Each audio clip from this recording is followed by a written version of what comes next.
الحمد لله وكفى وسلام على عباده الذين اصطفى أما بعد فأعوذ بالله من الشيطان الرجيم بسم الله الرحمن الرحيم يا أيها الذين آمنوا اتقوا الله حق تقاته ولا تموتن إلا وأنتم مسلمون وقال تبارك وتعالى يا أيها الذين آمنوا اتقوا الله وكونوا مع الصادقين وقال رسول الله صلى الله تعالى عليه وسلم من أحب سنتي فقد أحبني وفي رواية ومن أحبني كان معي في الجنة أو كما قال رسول الله صلى الله تعالى عليه وسلم صدق الله العظيم وصدق رسوله النبي الكريم ونحن على ذلك من الشاهدين والشاكرين দুনিয়াতে যত কাজবাজ আমরা করি সকল কাজের ক্ষেত্রে আমরা ভালো থেকে ভালো করার চেষ্টা করি। একটা ঘর বানাবো তো ভালো মতো বানানোর ফিকির করি,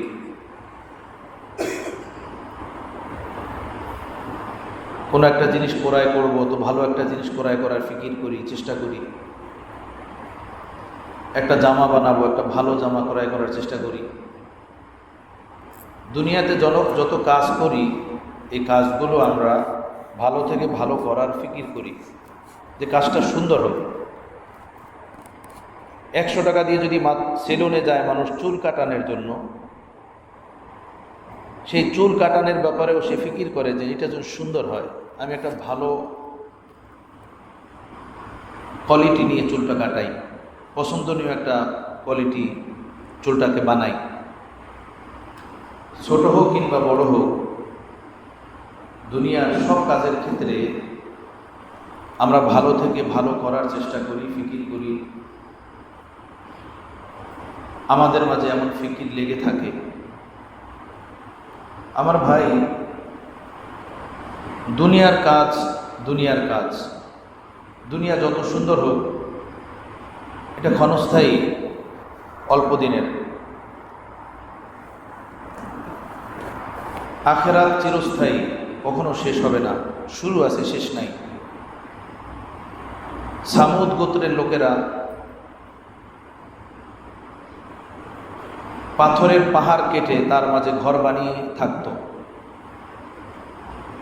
এক একজনের দেহ বডিও বড় উঁচু উঁচু ছিল, স্বাস্থ্যের ভিতরে শক্তিও ছিল প্রচুর। পাথরের পাহাড়ের মাঝে পাহাড় কেটে বিভিন্ন ডিজাইনে তারা ঘর বানাতো। নিজেদের পাহাড়ি মজবুত কিল্লাতে তাদের ঘর, দৈহিক শক্তি,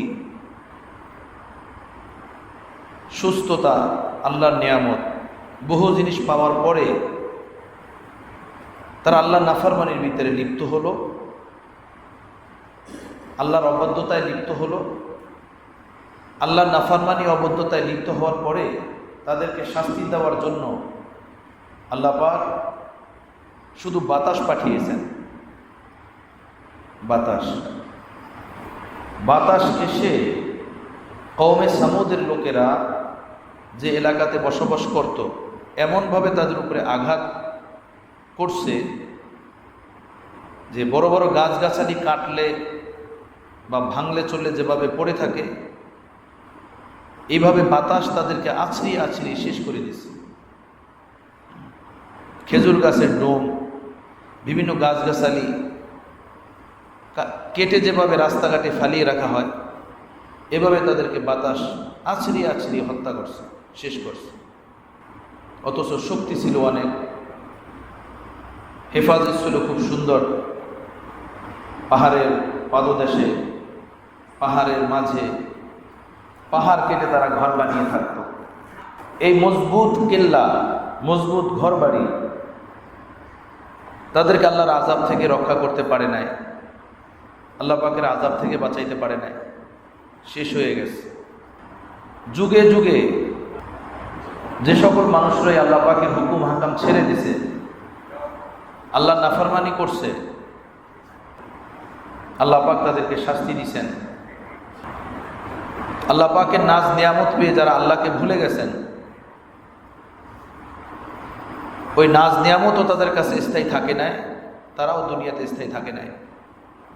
দুনিয়া যত সুন্দর হোক ক্ষণস্থায়ী, একটা নিয়ামত যত দামি হোক মূল্যবান হোক, ওইটা যদি হাতছাড়া হয়ে যাওয়ার আশঙ্কা থাকে তখন আর ওর সাথে দিল লাগে না, তৃপ্তি লাগে। দুনিয়া যত সুন্দর হোক, যত বেশি হোক, যত দামি হোক, ক্ষণস্থায়ী, কয়েকদিনের এখানে ঠিকানা। এটা যদি স্মরণে থাকে তাহলে দুনিয়ার হাট বাজার, দোকানদারি, ব্যবসা বাণিজ্য, চাকরি বাকরি, এর সাথে দিল লাগবে না। দুনিয়াতে থেকে দিল লাগবে আল্লাহর সাথে, মাওলার সাথে। আল্লাহকে রাজি খুশি করা সহজ হয়ে যাবে। এই জমিনের উপরে যারা আল্লাহর রাজি খুশি মতো জীবনযাপন করছেন, করতে পারছেন, তারা ওই সৌভাগ্যবান মানুষ যাদের অন্তরে দুনিয়ার ফিকিরের চেয়ে আখেরাতের ফিকির বেশি ছিল। দুনিয়া বানানোর আশা আকাঙ্ক্ষার চেয়ে আখেরাত সাজানোর আশা আকাঙ্ক্ষা বেশি ছিল। এজন্য তারা আখেরাত সাজাইতে পারছেন, আখেরাত সুন্দর করতে পারছেন। আজকে আমাদের অন্তরে দুনিয়ার আশা আকাঙ্ক্ষা বেশি, সেজন্য খেয়ে না খেয়ে সব কিছু ভুলে দুনিয়া বানানোর ফিকির, দুনিয়া সাজানোর ফিকির। বাড়িঘর এমনভাবে বানানো হয় মনে হয় 1000 বছরের ঠিকানা। কোনো একটা জিনিস কিনতে গেলে বলে লাইফ গ্যারান্টি। লাইফ কয়দিন? যে বাঁচবো 1 মাস, তার লাইফ তো 1 মাস হলো না। যে বাঁচবো 3 মাস, সে তার লাইফ 3 মাস হলো না। কি একটা ধোকার দুনিয়া। বলে লাইফ গ্যারান্টি। লাইফ কয়দিনের সেইটা আগে বলো ভাই, তাই না? Life guarantee. 5 সুতার 10 সুতার রড দিয়ে এমনভাবে বিল্ডিং বানানো হয় 1000 বছরেও কিছু হবে না, ভূমিকম্প ভাঙতে পারবে না, টর্নেডো উড়াতে পারবে না। কিন্তু বানানেওয়ালা কখনো বানানোর আগে, কখনো বানানোর পর এই ঘর ছেড়ে চলে যায় জায়গা মতো, যেটা তার স্থায়ী ঠিকানা।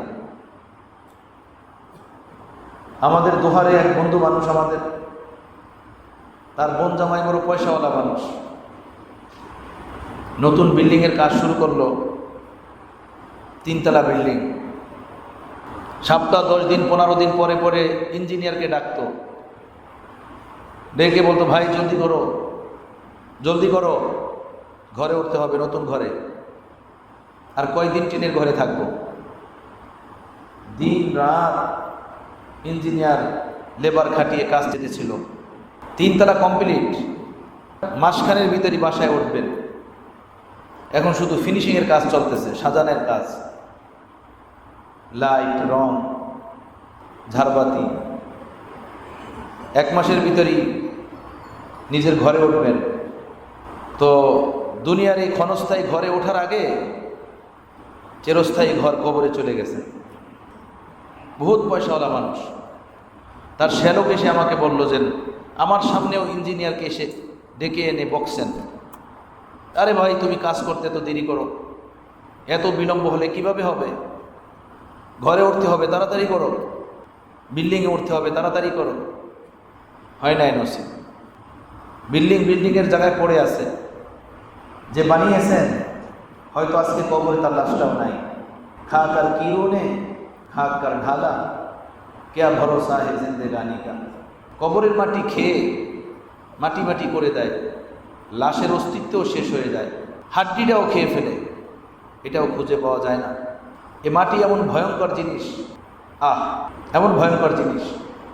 বাবার ইন্তেকালের পরে সীমানার দেওয়াল নিয়ে, সীমানার ওয়াল নিয়ে, বাউন্ডারি ওয়াল নিয়ে 2 ভাইয়ের ভিতরে লড়াই হইতেছে। এক ভাই বলে বাউন্ডারি ওয়াল আমার সীমানায়, আর এক ভাই বলে আমার সীমানায়। 2 ভাইয়ের ভিতরে তুমুল লড়াই। এর ভিতরে হঠাৎ ওয়ালের ভিতর থেকে আওয়াজ শুনতে পেল। ওয়াল ডাক দিয়ে বলল যে, ভাই তোমরা দুইজনে লড়াই করো না, ঝগড়া করো না, কোনো লাভ নাই ঝগড়া করে। এই ওয়াল কারো না, তোমারও না, তোমারও না। শোনো আমি কে জানো? আমার পরিচয় শোনো। আমি এই দেশের রাজা ছিলাম, এই দেশের রাজা।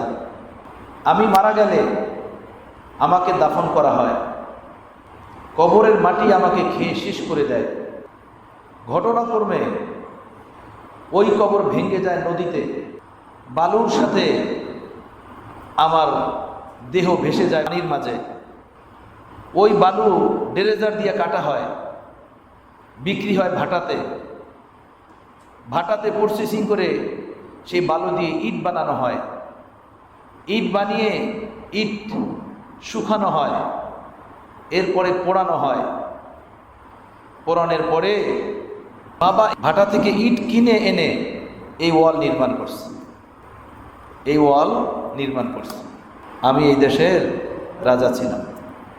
তোমরা এই ওয়াল নিয়ে লড়াই করতেছো, এই বান্দারি ওয়াল নিয়ে ঝগড়া করতেছো, এটা তোমারও না, তোমারও না। আল্লাহু আকবার।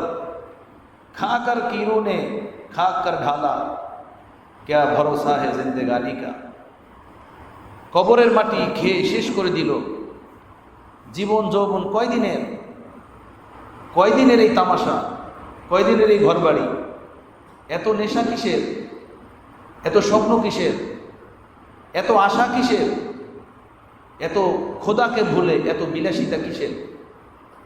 ঠিক না? গাফলাতি, অলসতা। আসছি আবার চলে যাব। কয়েকদিনের মেহমান এখানে, কয়েকদিনের মেহমান। মেহমানের জন্য উচিত না মেজবানকে কষ্ট দেওয়া, উচিত। মেহমানের জন্য মেজবানকে কষ্ট দেওয়া উচিত না। আমরা এখানে মেহমান, এই জমিনের মেজবান আল্লাহ, আল্লাহর মেজবান আমরা এখানে। আল্লাহ নাফরমানি করে, আল্লাহকে ভুলে, আল্লাহকে ছেড়ে আনন্দ তালাশ করা, খুশি করা, আল্লাহ নাফরমানির ভিতরে অট্ট হাসি হাসা, এটা ঠিক না। মেহমান যেভাবে বেড়াতে যায় বন্ধুর বাড়িতে কিংবা জামাই বাড়িতে কিংবা শ্বশুর বাড়িতে, তো মেজবান তার সাধ্য মতো আপ্যায়ন করেন। খানা, খাদ্য, ফল ফলাদি যা কিছু দেওয়ার, সে তার খেদমতে ত্রুটি করেন না। বোনের বাড়িতে ভাই যান, তো ভাই আসছেন, বোনেরা খুশিতে নিজের ঘরের মুরগিটা জব করেন, হাড় জব করেন, পিঠা বানান। ভাই আসছে আমার। বাবা গেছেন মেয়ের বাসায়, মেয়ে প্রাণটা খুলে বাবার খেদমত করেন, কোনো রকমের কমতি করেন না। বাবা আসছেন। আমার ভাইয়েরা, আমরা এখানে আল্লাহর জমিনে আল্লাহর মেহমান। এই জমিনটাকে আল্লাহ পাক সাজিয়েছেন আমার জন্য।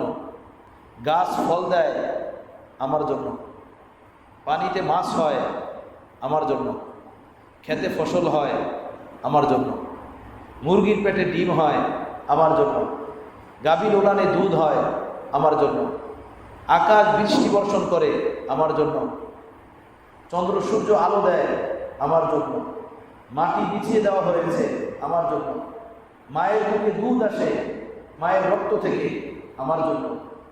দেখি বা না দেখি অসংখ্য এই নিয়ামতগুলো আল্লাহ আমার আপনার জন্য সাজিয়েছেন। যেভাবে মেহমানের জন্য প্লেটে দস্তরখানে খানা সাজানো হয়, খানা সাজিয়ে পেশ করেন মেজবান, আল্লাহ পুরোটা জমিন আমার আপনার জন্য নাজ নিয়ামতের প্লেট বানিয়ে দিয়েছেন। এটা আল্লাহর জমিন, আল্লাহর জমিনে আমরা তার মেহমান। আমার বান্দাবান্দিরা খাবে, খেয়ে আমাকে ডাকবে, আমাকে চিনবে, আমার ইবাদত করবে, আমার কদমে সিজদা দিবে, আমার জিকির করবে, আমার কোরআন পড়বে, আমাকে খুশি করবে। আল্লাহ এভাবে সাজিয়ে দিয়েছেন পৃথিবীটাকে। আমার ভাইয়েরা, একটা ঘর বানাইতে কতদিন লাগে, কত বছর পার হয়ে যায়। মানুষ নিজের স্বপ্নের একটা বাড়ি বানাতে জীবন শেষ করে দেয়। মানুষ নিজের মনের মতো একটা ব্যবসা সাজাতে পুরা লাইফটা শেষ করে দেয়। মনের মতো কিছু একটা করতে জিন্দিগিটা খতম করে দেয়। ছোট্ট একটা ঘর বানাইতে লাইফ শেষ, ছোট্ট একটা ব্যবসা দাঁড়া করাইতে বুড়া হয়ে যায়, জিন্দিগি ধুয়ে যায়। আসমান জমিন সব কিছু আল্লাহ পাক 6 দিনে বানাইছেন। সুবহানাল্লাহ। আসমান জমিনে যা কিছু দেখি বা না দেখি, দুইটা নয়ন মেলে কখনো কোনো উঁচু স্থানে উঠে চতুর্দিকে তাকিয়ে দেখেন এই জমিনটা কত সুন্দর সাজিয়েছেন আল্লাহ, কত সুন্দর সাজিয়েছেন আকাশ, পৃথিবী, গ্রহ নক্ষত্র, কত সুন্দর করে বানিয়েছেন। আহা, মাত্র 6 দিনে। সুবহানাল্লাহ, 6 দিনে বানিয়েছেন। একজন মানুষ একটা ঘর বানাইতে তার লাইফ শেষ করে দেয়, তারপরেও মনের তৃপ্তি মতো বানাইতে পারে না। এই সকল আসমান জমিন সব কিছু আল্লাহ 6 দিনে বানিয়েছেন। কিসের জন্য? আমার আপনার জন্য। আমার বান্দা বান্দি খাবে, খেয়ে আমাকে ডাকবে। শয়তানকে না, নফসকে না, সমাজকে না, দুনিয়াকে না। আমার বান্দা বান্দি আমার নাজ নিয়ামত খেয়ে আমার গোলামি করবে। টিভি বিসিআরের না, গান বাদ্যের না, অশ্লীলতার না, অবাধ্যতার না, নাফরমানির না। এটা সহি না। আল্লাহর জমিনের আমরা মেহমান, আল্লাহ জমিনের মেজবান। বেড়াতে গিয়ে মেহমানের জন্য যেভাবে উচিত না মেজবানের দস্তরখানে খানা খেয়ে সেই দস্তরখানের ভিতরে থুতু ফেলানো, মেহমানের জন্য এটা উচিত না মেজবানের প্লেটে খানা খেয়ে সেই প্লেটই বমি করে রাখা। কেউ ভদ্র মেহমান তাকে বলবে না, বলবে অভদ্র, এটা অভদ্র, অভদ্র। আমার ভাইয়েরা, আল্লাহটা খেয়ে আল্লাহ নাফরমানি করা, এটা এমনই আল্লাহর নিয়ামত খেয়ে আল্লাহর নিয়ামতের উপরে বমি করে দেওয়ার মতো, মেজবানের দস্তরখানে প্লেটে বমি করে দেওয়ার মতো। খেলাম আল্লাহটা, নাফরমানি করি তারটা খেয়ে তার নাফরমানির ভিতরে লিপ্ত, মিথ্যার ভিতরে লিপ্ত, গীবাতের ভিতরে লিপ্ত, পরনিন্দায় লিপ্ত, অহংকারে লিপ্ত, হিংসা হাসাদে লিপ্ত, কুদৃষ্টির ভিতরে লিপ্ত, সুদের ব্যবসায় লিপ্ত, হারাম কামানের ব্যবসায় লিপ্ত, পাড়া প্রতিবেশীকে কষ্ট দেয়, সেই নাফরমানির ভিতরে লিপ্ত, সারাদিন টিভি দেখে, সারাদিন মোবাইলের ভিতরে অশ্লীলতা দেখে, দিকের ভিতরে লিপ্ত, আল্লাহর দেওয়া নিয়ামত খেয়ে আল্লাহ নাফরমানির ভিতরে লিপ্ত। আল্লাহটা খায়, খেয়ে এর বিপরীতটা আল্লাহকে দেয়। এটা শরাফাতে জিন্দিগির খেলাফ, ভদ্রতার খেলাফ। অভদ্র মানুষ, ভদ্র মানুষ সে না যে আল্লাহটা খেয়ে আল্লাহ নাফরমানি করে। ভদ্র সে যারটা খায় তারটা গায়, সেই ভদ্র মানুষ। ছেলে সন্তান কথা শোনে না, 1 দিন 2 দিন 10 দিন 11তম দিন বাবা মা বলে ঘর থেকে বের করে দিব। বলে কি বলে না? বলে যেখানে ইচ্ছা সেখানে যা, তোর চেহারা দেখতে চাই না। তুই যখন আমাদের কথাই শুনবি না, আমাদের কথাই মানবি না, আমাদের কথা মতো চলবি না, তোর চেহারা দেখতে চাই না, ঘর থেকে চলে যা। এমন কথা বাবা মা বলে কি বলে না? বলে বলে। জন্মদাতা বাবা মা 2 দিন 5 দিন 10 দিনের দিন ঘর থেকে বের করে দেওয়ার ধমক দেন। চেহারা দেখবেন না, এমন কথা বলেন। আমার ভাইয়েরা, আমি 1 দিন 2 দিন 10 দিন না, বালেগ হওয়ার পর থেকে, বড় হওয়ার পর থেকে আল্লাহ নাফরমানির ভিতরে লিপ্ত। আজও আমার নামাজ ঠিক হয় নাই, আজও আমার মুখের দাড়িগুলো ঠিক হয় নাই, আজও আমার চরিত্র ঠিক হয় নাই, আমার ব্যবসা বাণিজ্য সুন্দর হয় নাই, আমার আচার আচরণ সুন্দর হয় নাই, আমার ভ্রাতৃত্ব বন্ধুত্ব সুন্দর হয় নাই। সব কাজে আল্লাহ নাফরমানির ভিতরে লিপ্ত, সব কাজের ভিতরে। এটা কেমন হলো? আল্লাহর জমিনে থাকি, আল্লাহটা খাই, আর আল্লাহ নাফরমানির ভিতরে লিপ্ত। এটা ভদ্র মানুষ, শরীফ মানুষ এমনটা করতে পারে না। তো বন্ধুগণ, পার্থিব জগতের ধন ও দৌলত বড় পুরকাশিস, খুব টানে, খুব টানে, দিলকে খুব টানে, ম্যাগনেট বহুত টানে। এই টানের ভিতরে যে পড়ে যায়, আল্লাহ রাসূল এবং পরকালকে সে হারিয়ে ফেলে। আখেরাত বাদ দিয়ে দুনিয়া তারাই সাজাইতে পারে যার আখেরাত স্মরণ থাকে না। যার আখেরাত স্মরণ থাকে সে মাওলাকে ভুলে দুনিয়া সাজাইতে পারে না। এটা সম্ভব না। জেদ্দাইন, দুইটা জিনিস বিপরীতমুখী, দুইটা জিনিস একদম বিপরীতমুখী। সাহাবাদের অন্তরে আখেরাত ছিল, দুনিয়া ছিল না। তো তাদের সামনে দুনিয়ার অঢেল সম্পদ, অর্থকরী, বিজয়, মালে গনিমত, আল্লাহর হুকুম থেকে বিন্দুমাত্র তাদেরকে দূরে সরাইতে পারে নাই। কোনো বিজয় আল্লাহর থেকে তাদেরকে দূরে সরাইতে পারে নাই। কোনো ধন দৌলত তাদেরকে আল্লাহর থেকে ধোঁকা দিতে পারে নাই। এজন্য আমাদের বুজুর্গানে দিন বলেন, সাপ পালার আগে সাপের মন্ত্র শিখতে হয়, সাপ যাতে কামড় না দেয়। দুনিয়ার ভিতরে যদি কেউ ঢুকতে চায় তো দুনিয়া কিভাবে নিয়ন্ত্রণ রাখতে হয় সেটা শিখতে হয়। কাদের কাছ থেকে শিখবে? আহলুল্লাহদের কাছ থেকে, আল্লাহ নেক বান্দাদের কাছ থেকে, আল্লাহ ওয়ালাদের কাছ থেকে। না হয় দুনিয়া এমন মানুষ বাহ্যিক জিনিস থেকে খুব নেককার পরেজগার, কিন্তু পাক্কা দুনিয়াদার, পাক্কা দুনিয়ার মোহ নেশার ভিতরে ডুবা। আমাদের বুজুর্গানে দিন বলেন, দুনিয়া যার ভিতরে ঢুকছে তাকে ওই নৌকা জাহাজের মতো ডুবাইয়া দিছে, যে নৌকা জাহাজের ভিতরে পানি ঢোকে। যে নৌকা জাহাজের ভিতরে পানি ঢোকে, পানি যেভাবে নৌকা জাহাজকে ডুবিয়ে দেয়, দুনিয়ার নেশা যার ভিতরে ঢুকছে দুনিয়া তাকে ডুবিয়ে দিবে, দুনিয়া তাকে শেষ করে দিবে। মানে হাব্বাত দুনিয়া আযারা আখিরাত, যে দুনিয়াকে ভালোবাসবে পরকালকে সে ক্ষতিগ্রস্ত করবে।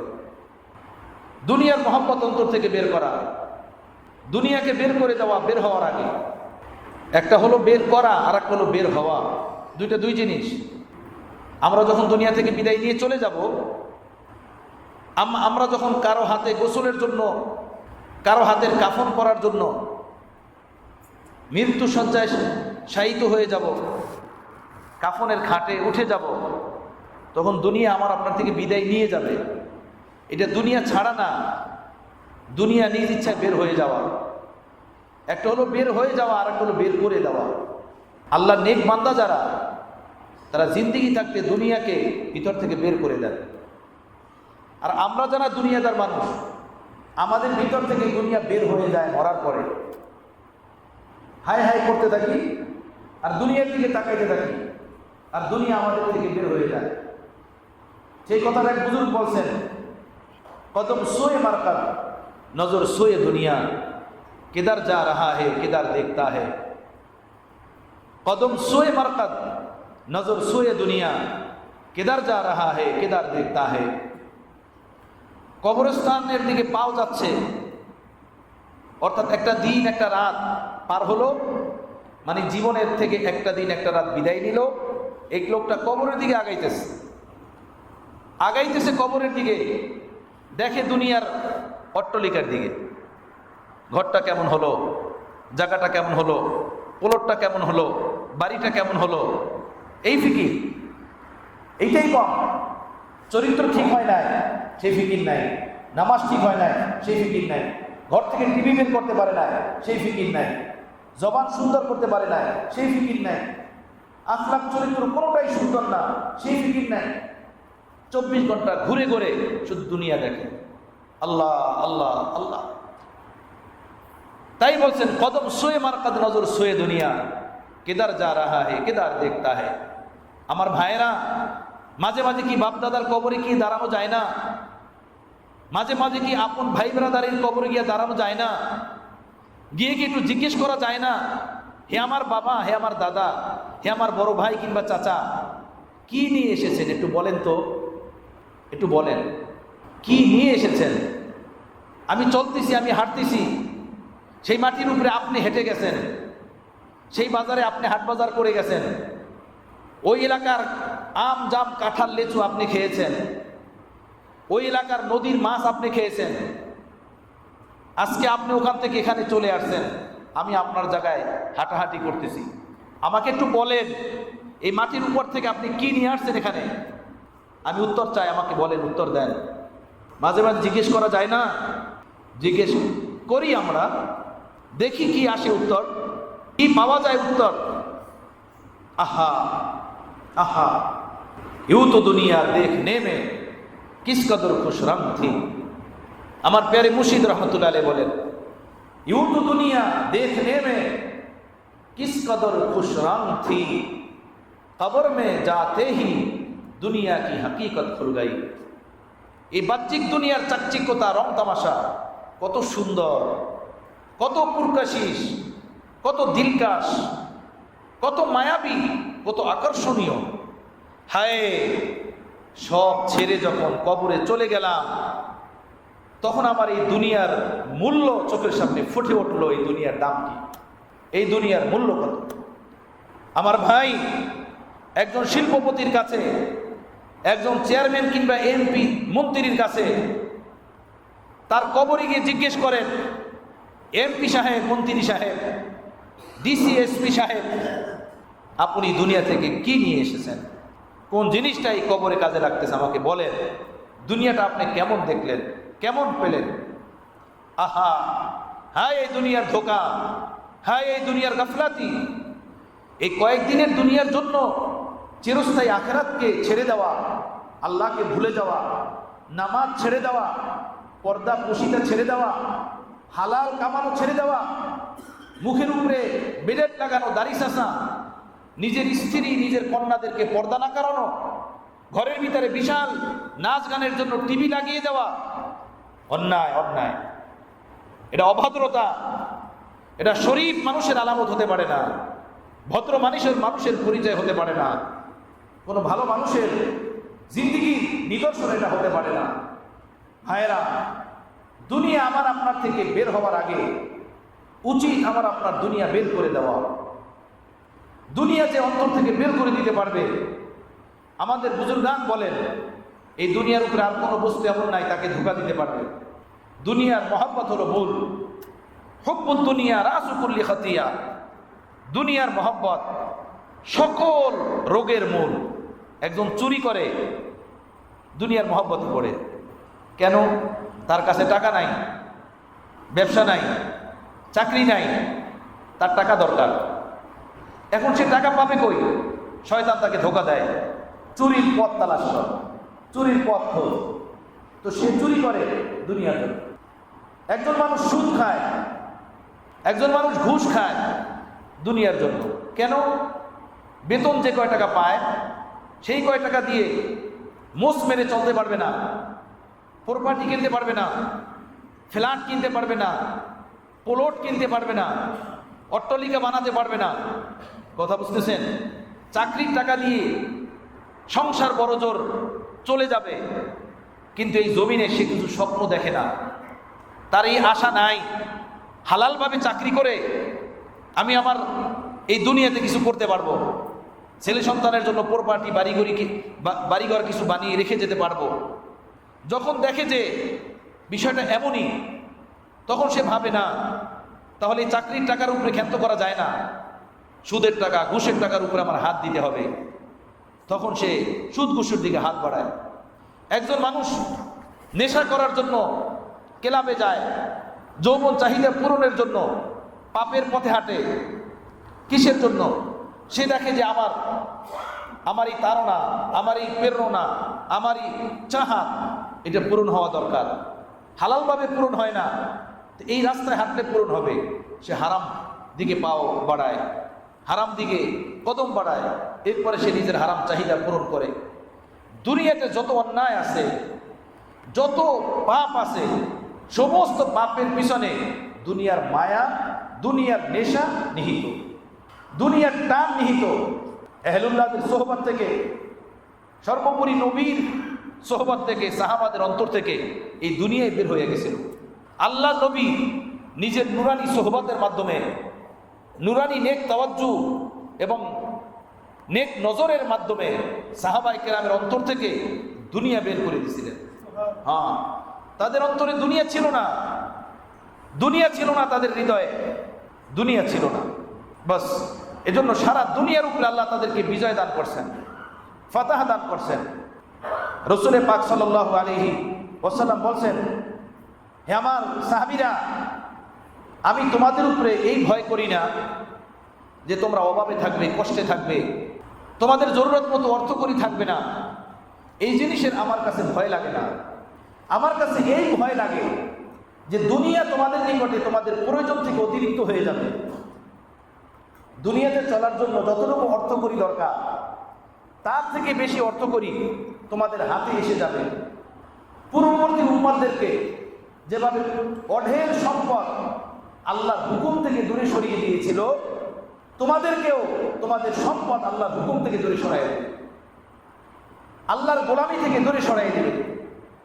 আজকে আমার ভাইয়েরা, ঘরের দিকে যদি দেখা হয়, সামাজিক লেভেলে দেখা হয়, ব্যক্তি জীবনে তাকানো হয়, অসংখ্য অগণিত গুনাহ দেখবেন অর্থের কারণে, অনেক পয়সাপাতি হওয়ার কারণে, প্রয়োজন অতিরিক্ত টাকা থাকার কারণে গুনাহ হইতেছে, নাফরমানি হইতেছে। আল্লাহ পাক তার নিয়ামত দিয়েছেন, এটার কৃতজ্ঞতা এটা না যে নাফরমানির ভিতরে লিপ্ত হয়ে যাওয়া। আল্লাহর নিয়ামত পেয়ে, জীবন যৌবন পেয়ে, অর্থকরী পেয়ে আল্লাহর কদমে লুটিয়ে পড়ার দরকার ছিল যে এগুলো সব আপনি দিয়েছেন। আমি ফকির ইবনে ফকির ছিলাম, আমি ফকিরের বেটা ফকির ছিলাম, আমার এগুলো কিছুই ছিল না। কোরআনে পাকের ভিতরে আল্লাহ তাআলা বলছেন, কামা বাদানা আউয়ালা খালকিন নুঈদু, দেখো তোমরা যেভাবে মায়ের গর্ভ থেকে দুনিয়াতে আসো, খালি দেহে, না কোনো পোশাক, না কোনো স্বর্ণ, না কোনো অলংকার, না কোনো ব্যাংক ব্যালেন্স, তোমাদের সাথে কিচ্ছু থাকে না, খালি একটা দেহ নিয়ে তোমরা মায়ের গর্ভ থেকে দুনিয়াতে আসো। হাসরের ময়দানে হে জমিনদাররা, হে নেতারা, হে মন্ত্রী এমপিরা, দাম্ভিকতা অহংকারের সাথে এই জমিনে বসবাসকারীরা, শোনো, কামা বাদানা আউয়ালা খালকিন নুঈদু, মায়ের গর্ভ থেকে যেভাবে উলঙ্গ হয়ে দুনিয়াতে এসেছিলে, হাসরের ময়দানে কবর থেকে তোমাদেরকে সেভাবে উঠাবো। কোনো জমিনদারের পরনে কাপড় থাকবে না, কোনো রাজা মন্ত্রীর পরনে কাপড় থাকবে না, কোনো শিল্পপতির দেহে কোনো চাদর থাকবে না। যেভাবে প্রথমবার আল্লাহ মায়ের গর্ভ থেকে দুনিয়াতে নিয়ে এসেছিলেন উলঙ্গ করে, হাসরের ময়দানে কবর থেকে তোমাদেরকে সেইভাবে আমি উঠাবো। স্মরণ রাখিও, দাম্ভিকতায় জীবন পার করিও না, যৌবনের তাড়নায় পড়ে আল্লাহ নাফরমানির ভিতরে লিপ্ত হইও না। ফিকির করে জিন্দেগি ব্যয় করো, ফিকির করে কদম বাড়াও। আমার ভাইয়েরা, জীবনের সব গুনাহ থেকে তওবা করা উচিত। দুনিয়ার মায়া সব গুনার মূল, দুনিয়ার মায়া অন্তর থেকে বের করা উচিত। দুনিয়ার মায়া এবং সব গুনাহ থেকে তওবা কিভাবে নসিব হবে? সহজ রাস্তা। মানুষ যেমন জিনিসের পাশে বসে তেমন জিনিসের প্রভাব তার দেহে লাগে। এসির সামনে বসলে এসির ঠান্ডা, পাংখার সামনে বসলে পাংখার বাতাস, আগুনের পাশে বসলে আগুনের গরম, খাল নদীর পাড়ে বসলে খাল নদীর সাথে মিশ্রিত ঠান্ডা পানি, ঠান্ডা পানির বাতাস। বৃষ্টি যখন পড়ে তখন বাতাস গায়ের সাথে লাগলে বোঝা যায় কোথাও বৃষ্টি হচ্ছে, বাতাসটা ঠান্ডা থাকে, শীতল থাকে।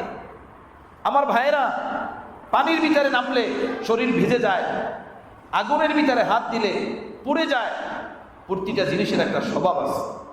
গুনাহ থেকে তওবা করা, দুনিয়ার মায়া মহব্বত অন্তর থেকে বের করে দিয়ে আল্লাহর একজন খাঁটি বান্দা হয়ে এখানে জীবনযাপন করা এবং আল্লাহর খাঁটি বান্দা হয়ে আল্লাহর কাছে হাজিরি দেওয়ার জন্য দরকার।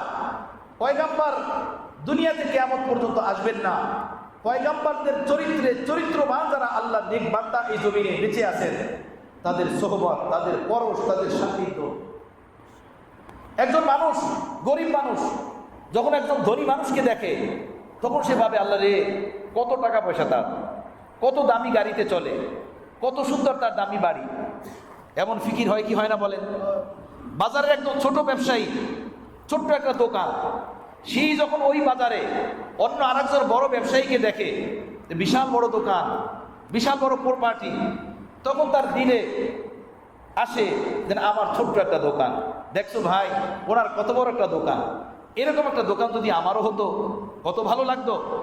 এভাবে দুনিয়া দেখে, যেভাবে দুনিয়ার ফিকির তৈরি হয় ভিতরে, দুনিয়া বানানোর জজবা আসে ভিতরে। আল্লাহর নেক বান্দা যারা এই জমিনে, আল্লাহর পুত পবিত্র আউলিয়া উল্লাহ যেনারা এই জমিনে, তাদের কাছে গেলে, তাদের কথা শুনলে, তাদের সোহবত উঠাইলে আমার অন্তরে ঈমানের জজবা বাড়বে, আমলের আশা পয়দা হবে, আখিরাতের ফিকির পয়দা হবে, জান্নাতের তামান্না পয়দা হবে, জাহান্নামের ভয় পয়দা হবে, আল্লাহর খুশি মতো জীবন বানানোর সাজানের এক চেতনা প্রেরণা অন্তর ভিতরে জাগবে। এজন্য কোরআনে পাকের ভিতরে আল্লাহ বলছেন, ইয়া আইয়ুহাল্লাযীনা আমানুত্তাকুল্লাহ ওয়া কুনু মা'আস সাদিকিন, হে ঈমানদারগণ, যারা আমাকে ভালোবাসো, মহব্বত করো, আমাকে যারা বিশ্বাস করো, আমার খুশি মতো যারা জীবনযাপন করতে চাও, আমি তোমাদেরকে বলি, আমি আল্লাহকে ভয় করে চলো, গুনাহ ছাড়ো, পাপ ছাড়ো, নাফরমানি ছাড়ো, আমার হুকুম মতো জীবনযাপন করো। জীবনের কোনো অধ্যায়ে আমার নাফরমানি তোমার না থাকে, তোমার জীবনের কোনো একটা সেক্টরে আমার নাফরমানি না থাকে, তোমার আদান প্রদান, লেনদেন, ব্যবসা বাণিজ্য, খানা পিনা, উজু ইস্তেনজা, বিবাহ শাদী, ছেলে মেয়ের বন্ধুত্ব, ভ্রাতৃত্ব, জাগতিক জীবনের সকল কর্মকাণ্ড আমার হুকুম মতো করো। বাহ্যিকভাবে এটা কঠিন, আমি যে বললাম প্রথমেই, এটা কঠিন। এই কঠিন কাজটা যাতে সহজ হয়ে যায়, আমরা পাপি টাপি বান্দা যেন আল্লাহওয়ালা হতে পারি, দুনিয়ার মায়া নেশা আমাদের অন্তর থেকে দূর হয়ে যায়, কেটে যায়, সেটাকে সহজ করার জন্য আল্লাহ আগে বললেন, কুনু মা'আস সাদিকিন, আল্লাহ নেক বান্দাদের সঙ্গে থাকো, আল্লাহর প্রিয় বান্দাদের সঙ্গে থাকো। আল্লাহর যারা প্রিয় বান্দা, নুরানি মানুষ, সেজদাওয়ালা, জিকিরওয়ালা, কোরআনওয়ালা, পর্দাওয়ালা, সততাওয়ালা, তহারাতওয়ালা, পাকদামানওয়ালা, ইফফত ইসমাতওয়ালা, এমন বান্দাদের সাথে থাকো যাদের ঈমান ইসলাম বড় নুরানি, যাদের তাকওয়া তাহারাত বড় পাহাড়ের মতো মজবুত শক্ত, তাদের সাথে থাকো। দুনিয়াদারদের কাছে গেলে যেভাবে দুনিয়ার ফিকির হয়, তাদের কাছে যদি যাও, তোমার অন্তরে আল্লাহকে রাজি খুশি করার ফিকির তৈরি হবে, আল্লাহকে পাওয়ার ফিকির তৈরি হবে, তাদের মতো নুরানি মানুষ বানানোর জজবা তোমার ভিতরে পয়দা হবে। বিড়িখোরদের সাথে চললে তুমি বিড়ি খাবা, আল্লাহওয়ালাদের সাথে চললে আল্লাহওয়ালাদের ঈমানের খুশবু পাবা, আল্লাহওয়ালাদের ঈমানের ঘেরান পাবা। তাদের সাথে চলো, তাদের সাথে থাকো। আমার ভাইয়েরা, দুনিয়া বহুত ভয়ঙ্কর জিনিস, এত সহজ না। এর মোহ, এর নেশা কেটে ওঠা, এর থেকে বেঁচে চলা এত সহজ না। এক একজনের নেশা এক এক রকমের। কারো নেশা মদ খাওয়ার, কারো নেশা জুয়া খেলার, কারো নেশা তাস খেলার, কারো নেশা ইয়াবা খাওয়ার, কারো নেশা দোকানদারি করে মাল কামানের, কারো নেশা চুরি করার, কারো নেশা জেনা করার, কারো নেশা মিথ্যা বলার, কারো নেশা মানুষকে ঠগানের, কারো নেশা ওজনে কম দেওয়ার, কারো নেশা ভাই বোনের হক মারার, কারো নেশা জীবন যৌবনকে রাতের আধারে কিংবা প্রকাশ্যে অপ্রকাশ্যে বরবাদ করার। এই দুনিয়াতে সব মানুষ এক চরিত্রের হয় না। এক একজনের লায়লা এক এক রকমের, এক একজনের গায়রুল্লাহ এক এক রকমের। সবাই কিন্তু এক রকমের গুনাহ করে না, সব মানুষ কিন্তু এক রকমের পাপ করে না। যে মানুষ যেই পাপের ভিতরে লিপ্ত, তাকে সেই পাপ থেকে তওবা করে আল্লাহওয়ালা হওয়া সকলের ঈমানের দায়িত্ব, কর্তব্য। সকলের ঈমানের দায়িত্ব, কর্তব্য। আহলুল্লাহগণ যেহেতু জামিয়া আনোয়ারাতের হামেল হন, হাজারো ন্যাকের এবং গুণের অধিকারী হন, আল্লাহ নেক বান্দাদের কাছে যে মানুষই যান, যে শ্রেণীর মানুষই যান, তারা রুহের খোরাক পান। তাদের অন্তরে আনোয়ারাতের পাহাড় থাকে, আনোয়ারাতের আজিমুস শান দৌলত তাদের অন্তরে থাকে। তাদের সাথে যারা ওঠেন বসেন, তারা ঈমানের সকল প্রকারের ঘেরান পেয়ে খাঁটি মুসলমান হয়ে যান, মুমিন হয়ে যান।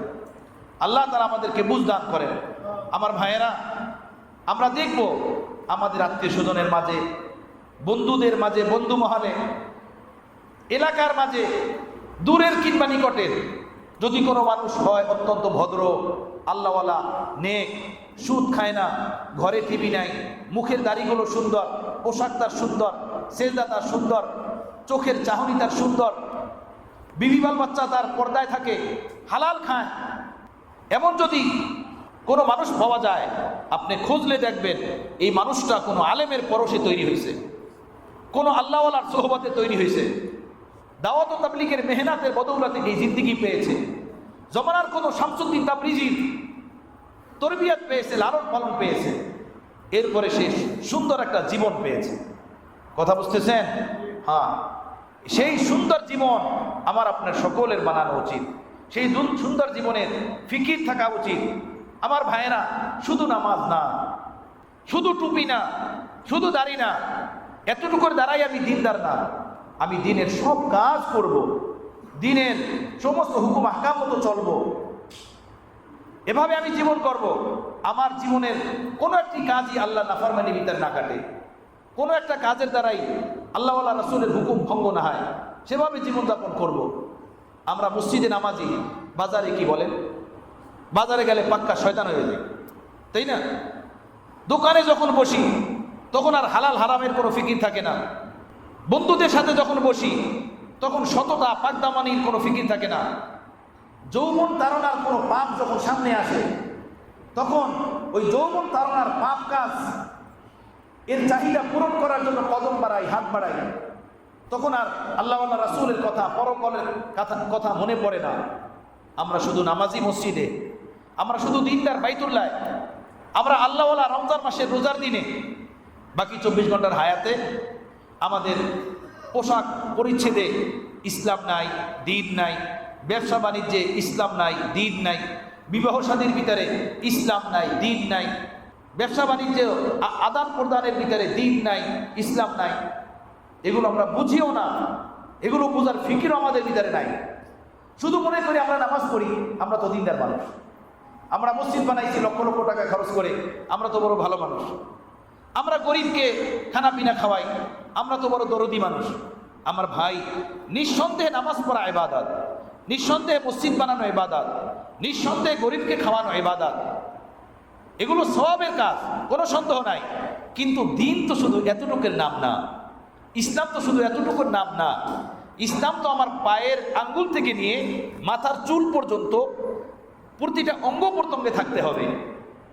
আমার কথাবার্তা, আচার আচরণ, ব্যবসা বাণিজ্য, বিবাহ শাদী, লেনদেন, ভালোবাসা, মহব্বত, সকল জিনিসের ভিতরে ইসলাম থাকতে হবে। তখনই তো আমি মুসলমান, তখনই তো আমি পাক্কা দিনদার। আচ্ছা বলুন, একটা ছেলে মাদ্রাসায় ভর্তি হলো, তো একদিন যায় একদিন যায় না, একদিন আসে একদিন আসে না, একদিন পড়ে একদিন পড়ে না, ও কি নিয়মিত ছাত্র? ওরে কেউ বলবে যে তুই ভালো ছাত্র? কেউ বলবে? দুনিয়ার কেউ বলবে না যে তুই ভালো ছাত্র। একটা ছেলে স্কুলে ভর্তি হয়েছে, একদিন যায় আর একদিন যায় না, বাবা মা ধৈর্য দিয়ে আসেন, আবার এক গেট দিয়ে আর এক গেট দিয়ে পালিয়ে চলে আসে। ওরে না শিক্ষক ভালো ছাত্র বলবেন, না ওর সহপাঠী সাথী ভাইরা ওকে ভালো ছাত্র বলবেন, না বাবা মা ওকে ভালো ছাত্র বলবেন? দুনিয়ার কেউ ওকে ভালো ছাত্র বলবে না, তাই না বলেন? তো ভাই, আমি নামাজ পড়ি, আমার মুখে দাড়ি নাই। আমি নামাজ পড়ি, আমি টিভি দেখি, আমার ঘরে টিভি। আমি রোজা রাখি, আমার ঘরের মেয়েরা পর্দা করে না। আমি মুখে দাড়ি আছে কিন্তু আমি মিথ্যা বলি।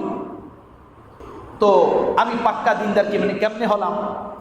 পাক্কা মুমিন কেমনে হলাম? অর্থাৎ কিছু দিনদারি সাথে সাথে কিছু আল্লাহর নাফরমানিও আছে, কিছু গুনাহও আছে। এই গুনাহগুলো, এই নাফরমানিগুলো, এই পাপের কাজগুলো আমাদের ছেড়ে দিতে হবে। এই গুনাহের কাজগুলো, পাপের কাজগুলো যদি আমরা ছেড়ে দেই, তাহলেই আমরা কামেল মুমিন। আমার বন্ধু, ইবাদত দুই জিনিসের নাম, ইবাদত দুই জিনিসের নাম। আচ্ছা বলুন, নামাজ পড়া ইবাদত কি ইবাদত না? রোজা রাখা ইবাদত কি ইবাদত না? হজ করা ইবাদত কি ইবাদত না? ইবাদত কেন বলেন তো? এগুলো আল্লাহ করতে বলছেন। আল্লাহর হুকুম মানা জরুরি। আল্লাহর হুকুম মানা কি জরুরি? তো আল্লাহ নামাজ পড়তে বলছেন, নামাজ পড়া জরুরি। আল্লাহ হজ করতে বলছেন, মাল আছে তো হজ করা জরুরি। আল্লাহ রমজানে রোজা রাখতে বলছেন, রমজান আসছে, কেহ যুবক সুস্থ মানুষ, তার জন্য রমজানে রোজা রাখা জরুরি। মাল আছে, আল্লাহ পাক মালের যাকাত দিতে বলছেন, মালের যাকাত দেওয়া জরুরি। যদি না দেওয়া হয় তো গুনাহ হবে। কেন? আল্লাহর হুকুম ভঙ্গ হবে। আমার বন্ধুগণ, আমার মুসলমান ভাইয়েরা, আমার বৃদ্ধ বাবারা, আমার যুবক সাথীরা, যেভাবে নামাজ আল্লাহর হুকুম পড়তে হবে, না হলে আল্লাহ নারাজ হবেন। রমজানের রোজা রাখতে হবে, আল্লাহর হুকুম, যদি না রাখা না হয় তো আল্লাহ নারাজ হবেন। মালের যাকাত দিতে হবে, কেন? আল্লাহর হুকুম। যদি মালের যাকাত দেওয়া না হয় তো আল্লাহ নারাজ হবেন। তো আল্লাহ যেই কাজগুলো করতে বলছেন সেই কাজগুলো যদি না করা হয় তো আল্লাহ কি হবেন? নারাজ হবেন। এইটা ইবাদত, এইটা বন্দেগী। তো আল্লাহ যেই কাজগুলো করতে নিষেধ করছেন সেই কাজগুলো ছেড়ে দেওয়া, সেইটা কি ইবাদত না? সেইটা কি বন্দেগী না? সেই কাজগুলো যদি আমরা না মানি তো আল্লাহ খুশি হবেন? বলেন, আল্লাহ খুশি হবেন?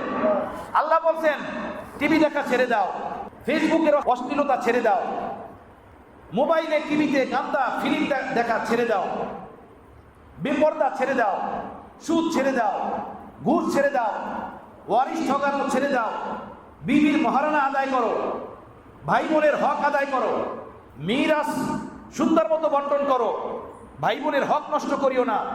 বাবা মারা গেছেন, মা মারা গেছেন, তাদের রেখে যাওয়া সম্পত্তি ভাই বোনের মাঝে পাই টু পাই হিসাব করে বন্টন করো। এটা আল্লাহর হুকুম। এইটা যদি না মানি তাহলে কি আল্লাহ নারাজ হবেন না? আল্লাহ তাহলে কি গুনাহ হবে না? অবশ্যই গুনাহ হবে, অবশ্যই নারাজ হবে। আল্লাহ নারাজ হবেন। নামাজ না পড়লে যেভাবে আল্লাহ নারাজ হবেন ঠিক তদ্রূপ ওজনে কম দিলে আল্লাহ নারাজ হবেন। রোজা না রাখলে যেভাবে আল্লাহ নারাজ হবেন, ভাই বোনের হক মারলে আল্লাহ ঠিক নারাজ হবেন। এমনিভাবে হজ না করলে যেভাবে আল্লাহ নারাজ হবেন, যাকাত না দিলেও আল্লাহ নারাজ হবেন। আমার ভাইয়েরা, এই দুইটা জিনিসের নাম হলো ইবাদত। আল্লাহ যেই কাজগুলো করতে বলছেন সেই কাজগুলো করা, আর যে পাপের কাজগুলো আল্লাহ নিষেধ করছেন, ছাড়তে বলছেন, সেই কাজগুলো না করা, ছেড়ে দেওয়া। এই দুইটা জিনিসের নাম হলো ইবাদত, বন্দেগী। আলহামদুলিল্লাহ, আমরা মুসলমান, ঈমানের তাড়নায় আমরা বহু নেক কাজ করি আল্লাহর মেহেরবানিতে। মসজিদ বানাই, মাদ্রাসা বানাই, গরিবকে খাওয়াই, বাবা মার সেবা যত্ন করি, আলেম ওলামাকে দেই, দিনের অনেক হাজারো কাজ করি। রমজানে যাকাত দেই, অথবা রমজান ছাড়া মালের যাকাত দেই, হজ করি। এই কাজগুলো যেমন ইবাদত, এগুলো যেভাবে আমরা আগ্রহের সাথে করি, আবেগের সাথে করি, আমার বন্ধুগণ, আল্লাহ যে কাজগুলো নিষেধ করছেন, আল্লাহ যে কাজগুলো হারাম করছেন, সেই কাজগুলো আমার আপনার জন্য ছেড়ে দেওয়া উচিত। সেই কাজগুলো আমার আপনার জন্য পরিহার করা উচিত। আল্লাহ তাআলা আমাকে আপনাকে তৌফিক দান করেন। হাজারো এমন কাজ আছে, এই সব কাজ সবাই করে না। আমি বললাম, একজন মানুষ এমন পাওয়া যাবে না সে সুদও খায়, সে ঘুষও খায়, সে ওজনেও কম দেয়, সে মানুষকেও ঠকায়, জবানও তার নষ্ট, গীবতও করে, এমন পাওয়া যাবে না। একজন নামাজি মানুষ, দিনদার মানুষ দেখা যাবে এক দুইটা গুনাহের ভিতরে লিপ্ত, সব ঠিক, ঘরে পর্দা নেই, আখলাক চরিত্র খুব সুন্দর, কিন্তু চোখ ঠিক নেই, নামাজ ঠিক কিন্তু তার লেনদেন ঠিক নেই। তো এই এক দুইটা যে আল্লাহ নাফরমানি আমার আপনার জীবনে আছে, গুনাহের কাজ, এটা আল্লাহ তাআলা আমাকে আপনাকে ছেড়ে দেওয়ার তৌফিক দান করেন। খাঁটি মুসলমান না হয়ে কবরে গেলে কোনো শান্তি পাওয়া যাবে না। আমার ভাইয়েরা, আমার বন্ধুরা, কবরে যেতে হবে কি হবে না? মরতে হবে কি হবে না? কে কে মরবেন না? হাত।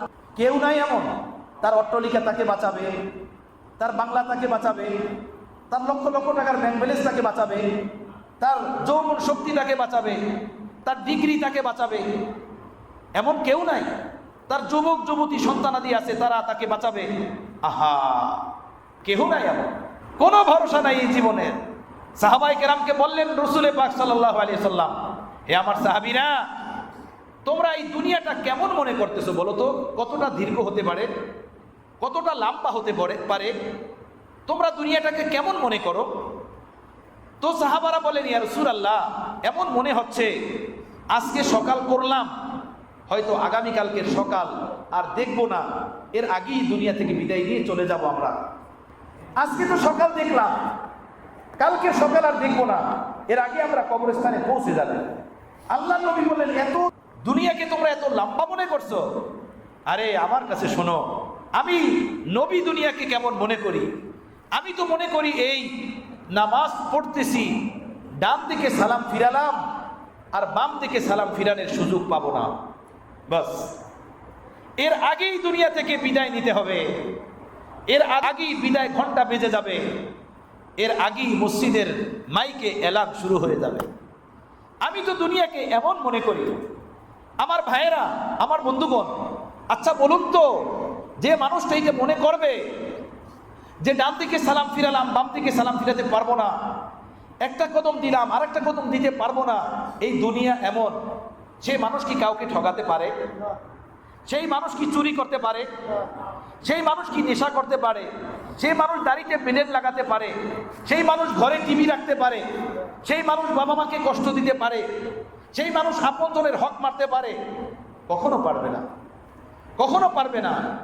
আমরা যে এই গুনাহের ভিতরে লিপ্ত, এই পাপের ভিতরে লিপ্ত, এই জন্য যে দুনিয়াকে আমরা বিশাল দেখতেছি, এক রাজত্ব, এক অট্টালিকা, এক স্বপ্ন বিশাল দেখতেছি। কে তোমাকে বলছে বিশাল দেখতে? কেন দেখো এই দুনিয়া? আল্লাহ নবী বলছেন, ইয়াকুলু ইবনে আদম মালি মালি, আদম সন্তানের শুধু আওয়াজ আমার মাল, আমার বাড়ি, আমার অট্টালিকা, আমার জায়গা, আমার বিল্ডিং, আমার প্রপার্টি, আমার ব্যবসা। যেভাবে মানুষজন সামাজিক জীবনে এই কথা বলতে থাকেন, ভাবতে থাকেন, মানুষের শুধু ভাষা আমার মাল, আমার টাকা। আল্লাহ নবী বলেন, শোনো, তোমার মাল কি আমার মুখে শোনো, আমি নবীর মুখে শোনো। আমি নবীকে মানো কি মানো না, বিশ্বাস করো কি করো না, আমার মুখে শোনো তোমার মাল কি। তোমার মাল হলো মা আকালা ফা আফনা, যতটুকু তুমি খেয়ে শেষ করে দিলে এতটুকুই তোমার মাল। ওমা লাবিসা ফা আবলা, যতটুকু তুমি পোশাক বানিয়ে পরলে এবং পুরান করে দিলে এতটুকুই তোমার মাল। ওমা তাসাদ্দাকা ফা আকনা, আর আল্লাহর রাস্তায় দিয়ে আখেরাতে নিয়ে গেলে, মসজিদ বানিয়েছো, মাদ্রাসা বানিয়েছো, গরিব এতিমকে সাহায্য করেছো, এই আখেরাতের পথে যতটুকু নিয়ে গেলে এইটাই তোমার মাল। ওমা সিওয়া যালিকা ফাহুয়া যাহিবুন ওয়া তারিকুন লিন্নাস, এইটা ছাড়া যা আছে এটা তোমার মাল না। এই যে জায়গা, এই যে বিল্ডিং, এই যে ব্যাংক ব্যালেন্স, এই যে মার্কেট, এই প্রপার্টি তোমার না, মিথ্যা, এগুলো মিথ্যা কথা, এগুলো অন্য কারো। তোমার মাল যতটুকু তুমি খেলে, যতটুকু তুমি পোশাক বানিয়ে পরিধান করলে, আর আল্লাহর রাস্তায় দিয়ে আল্লাহর রাস্তায় পরকালে নিয়ে গেলে, এতটুকুই তোমার মাল। এছাড়া তোমার আর কোনো মাল না, আর কোনো সম্পদ না। আমার ভাইয়েরা, চোখ কান খোলা উচিত কি উচিত না? মাঝে মাঝে এলাকার ভিতরে ডাকাতির প্রবণতা বেড়ে যায়, হয় না? চুরি ডাকাতির প্রবণতা বেড়ে যায়। হ্যাঁ, তো চুরি ডাকাতির প্রবণতা যখন বেড়ে যায়, তখন এলাকার লোকেরা সকলে পরস্পরে আলাপ করে যে ভাই, চোখ কান খোলা রেখে কিন্তু ঘুমাইতে হবে, খবরদার। এই সবাই মোবাইল অন রাখবি, ফেসবুক অন রাখবি, এরপরে নেট অন রাখবি। মসজিদের মুয়াজ্জিন সাহেবকে বলে দেয় মাইক অন রাখবেন, বাস। যদি একটু আলাপ পান, সাথে সাথে মাইকে আলাপ করবেন। আর বন্ধুরা কেউ আলাপ পাইলে বাস সাথে সাথে একে অপরকে ফোন দিবেন, লাইভে জানাইয়া দিবেন, চোখ কান খোলা রেখে ঘুমাইবেন, খবরদার। এভাবে উদাসীন হইয়া ঘুমাইবেন না। বলে কি বলে না? বলেন, এভাবে হয়? আমার ভাইয়েরা, এই দুনিয়া চোখ কান খোলা রেখে এখানে চলা উচিত আখিরাতের জন্য। হায়, এই কয়দিনের দুনিয়া, কয়দিনের এই দুনিয়া, কয়দিনের জন্য এসেছি।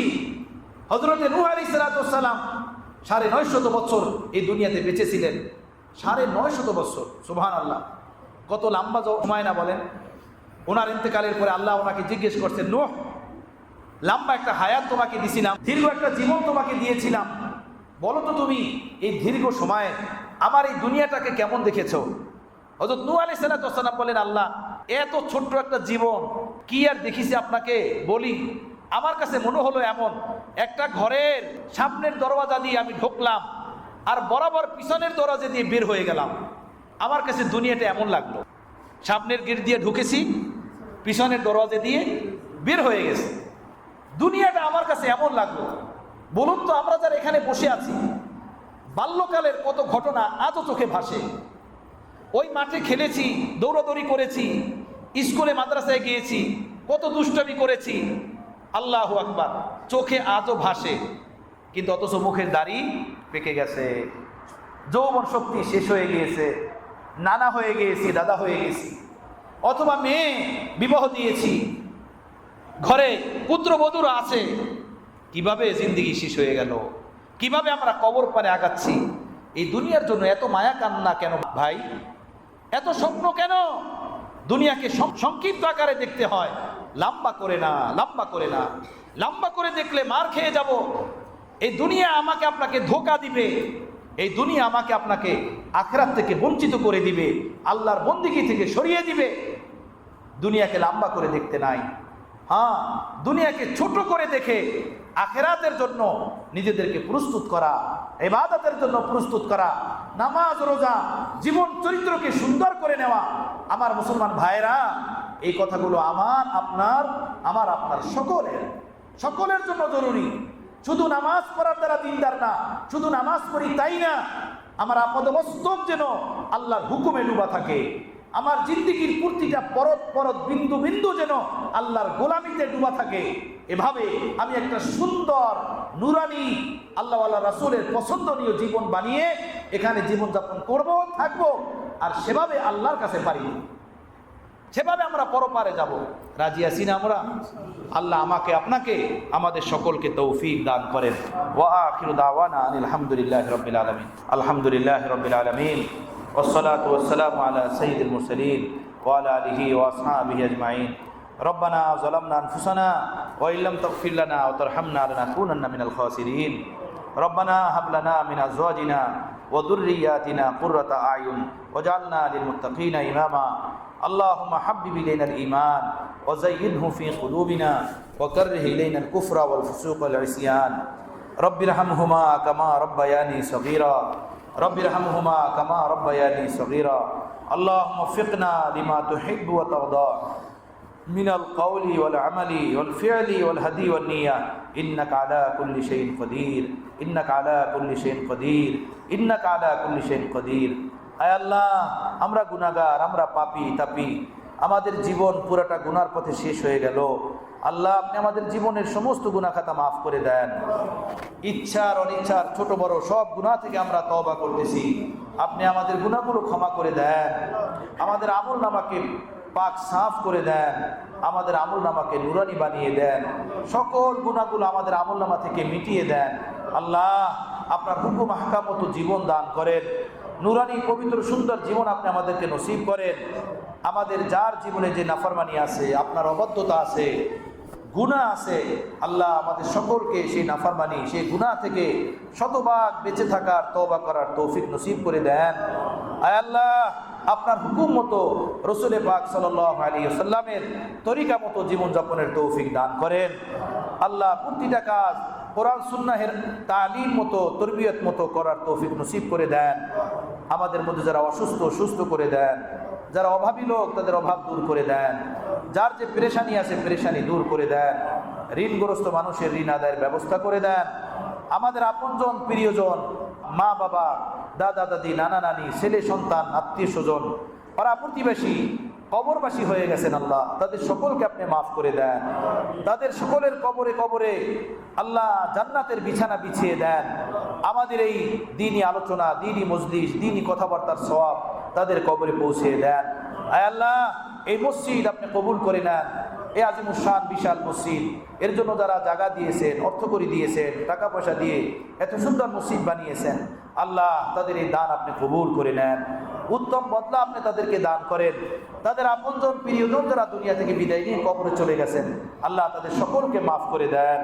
আল্লাহ, কবরে শান্তির বিছানা বিছিয়ে দেন, ভুল ত্রুটি ক্ষমা করে দেন। এই অত্র এলাকায় যত মুর্দিগান আছে সব মুর্দিগানকে মাফ করে দেন। আল্লাহ, এই অত্র এলাকায় যত বাড়িঘর আছে প্রতিটা ঘর বাড়ির সদস্যদেরকে আপনি নামাজি বানিয়ে দেন। সকল ছেলে মেয়ে নারী পুরুষ সকলকে আপনি নামাজি বানান, দিনদার বানান। ঘর থেকে টিভি ভিসিআর গান বাদ্য দূর করার তৌফিক দান করেন। নজরের জবানের হেফাজত করার তৌফিক দান করেন। আল্লাহ, সকলের দিলের মনের নেক আশা ও বাসনা পুরা করেন।